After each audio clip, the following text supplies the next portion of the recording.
The, quote, pro-choice movement is starting to show its true colors. And a shocker, Australian ethicists argue the right to kill babies after they're born.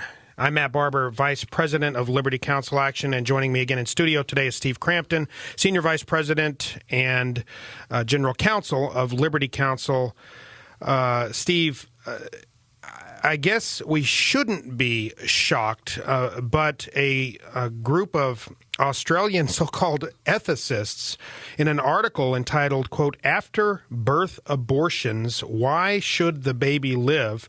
This article was recently published in the London-based Journal of Medical Ethics, advocating that if abortion is allowed, then society also has the right to kill a newborn child.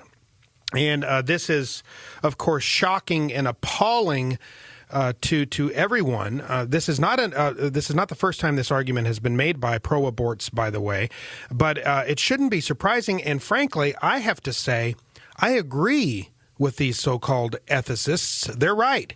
If it's okay to kill a baby in the womb, why not say it's okay to kill them after they're born? It's really an artificial difference. We're talking a matter of seconds, ostensibly, and just from inside the womb to outside the womb, we're a foot away.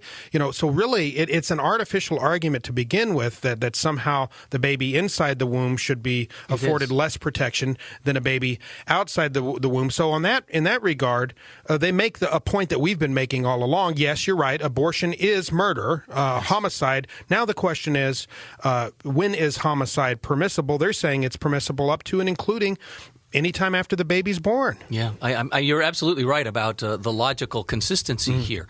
Once you open that door, you've basically unleashed here this monster, and you cannot put them back in the box. And at least, as you say, they're honest about it in that sense.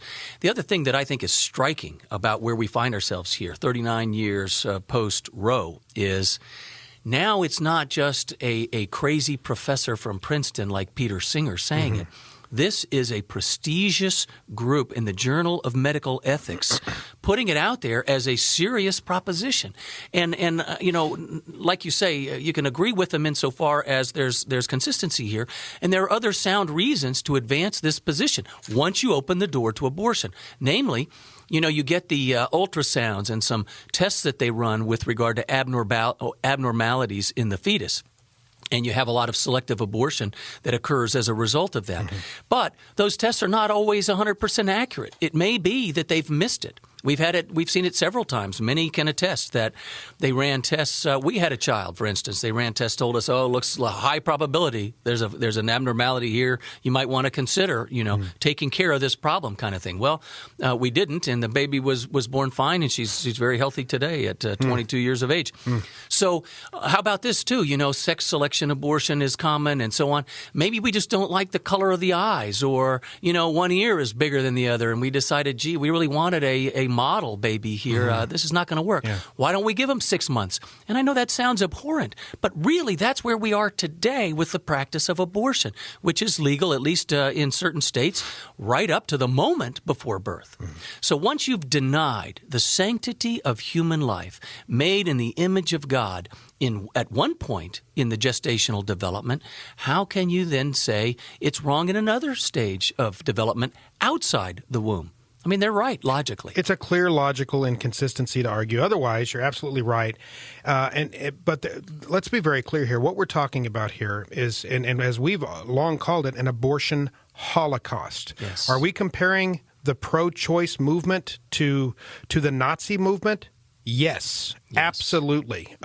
In recent weeks, we talked about how the pro-life movement really embraces the mantle of Dietrich Bonhoeffer. Eric Metaxas wrote a great book on Bonhoeffer. He recently made this very point with President Obama feet away at the National Prayer Breakfast, saying this is the modern-day anti-Holocaust movement, the pro-life movement is. And, I was a few months ago in the Holocaust Museum in Washington, D.C., and I was taken by how the arguments that the Nazis made in order to dehumanize the Jews are the same Absolutely. arguments that we hear coming from the so-called pro-choice movement to dehumanize the unborn child, now in this case to dehumanize anybody, even after they're born, that doesn't meet their criteria of being a useful citizen. There's eugenics at play here. Exactly. There's, frightening stuff. In fact, may I quote from the abstract itself? Here's what they say. By showing that, one, both fetuses and newborns do not have the same moral status as actual persons. Two, the fact that both are potentially persons is morally irrelevant. Notice, potential persons. They're not even persons, according to these guys, outside the womb. We battle right now, one of the rages that we'll talk about on this program, hopefully, is personhood for those in the womb from the moment of fertilization or conception. Once you deny that status at the early stages, as these guys point out, who has the right to confer it at a later stage? Who's to say who's really a person? Maybe the handicapped, we should say, are no longer persons. It's exactly the argument, as you say, that Hitler and his minions used in Nazi Germany with great effectiveness. Unfortunately, we're far worse. What are we, 55 million or so at best estimates today? Yeah. And counting every single day that goes by. And let me throw this in too, Matt.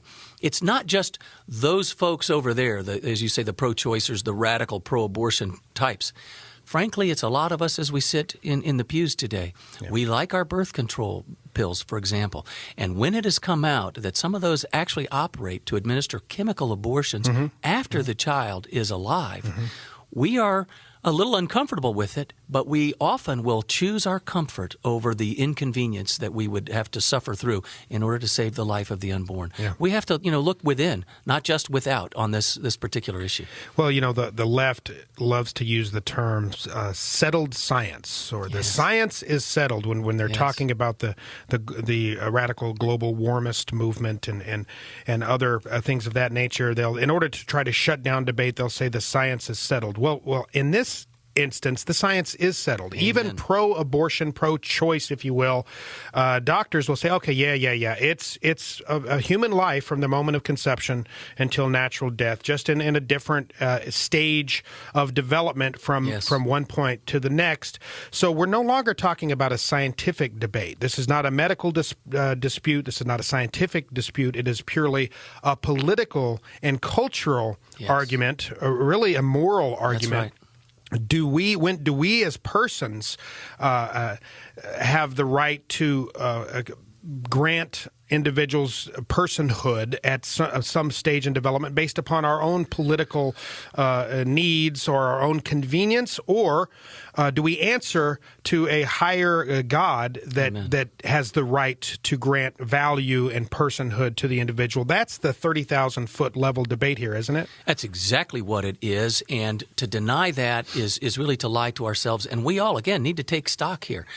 To take this position and say we stand with authority to deny personhood, to deny the right to life to a certain class of human beings, as you say, if not persons, is an astonishing thing. And yet that's really what we're doing. We can't pretend that we're not doing it by default insofar as we acquiesce in the current state of affairs and allow abortion to continue unregulated, allow in vitro fertilization clinics, many of them, to take fertilized embryos, that is human life, and just throw it out the back door when it's not convenient, to engage themselves in so-called selective abortion when you have, for instance, triplets growing in the womb, and the woman doesn't want to carry triplets, the higher risk and so forth, and so you selectively abort perhaps two of them, and on it goes. We all like to have the option for those that are infertile, but we have to carefully consider what we're doing because we have sown the wind and we're reaping the whirlwind with it. I'm reminded of a debate that I saw when I was in grad school with Patricia Ireland, former head of the National Organization of Women, acknowledging essentially that the science is indeed settled, but making a self-defense claim saying that the unborn child is a parasite, that in self-defense, that's the new argument we hear coming from pro-choicers, that they have the right to kill the unborn child because that child is a parasite. To learn more about what we're doing at Liberty Counsel and the truth about abortion, go to lc.org and you can get a free pamphlet by that very name. You can download it, printed out. It's called The Truth About Abortion. It's a comprehensive, detailed analysis of the abortion debate and the realities, both medically and politically, surrounding this heated, polarizing cultural issue today. Go to lc.org or give us a call, 800-671-1776.